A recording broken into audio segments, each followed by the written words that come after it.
Les droits économiques et sociaux, c'est quoi? Les droits économiques et sociaux visent à garantir à chaque individu des conditions de vie dignes en assurant l'accès à des ressources essentielles telles que l'éducation, la santé, le travail, le logement et la sécurité sociale.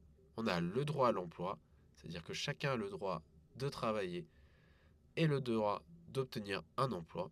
Nul ne peut être lésé dans son travail ou son emploi en raison de ses origines, de ses opinions, de ses croyances. C'est l'article 5 du préambule de la Constitution de 1946. On a aussi le droit à la protection de la santé.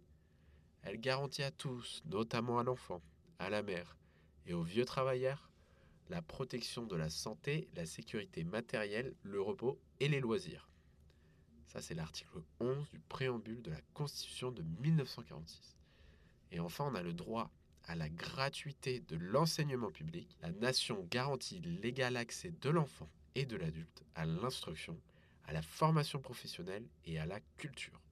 L'organisation de l'enseignement public gratuit et laïque à tous les degrés est un devoir de l'État. C'est l'article 13 du préambule de la Constitution de 1946. À la différence des droits liés à la personne qui existent dès la naissance d'un individu, les droits économiques et sociaux ont besoin de l'intervention de l'État pour être assurés et protégés. Les droits dits de troisième génération, c'est quoi? Les droits fondamentaux dits de troisième génération sont avant tout fondés sur la solidarité collective. Les droits concernent autant un citoyen français qu'un citoyen d'un autre pays. Ils prennent en compte des enjeux internationaux qui concernent toute la planète, la paix, l'environnement, le développement, etc. Les droits ont pour but de garantir une vie décente aux futures générations. On dit que ce sont des droits pour la paix, un environnement sain, chacun a le droit de vivre dans un environnement équilibré et respectueux de la santé, article 1 de la Charte de l'environnement de 2004. Ce sont des droits pour les générations futures.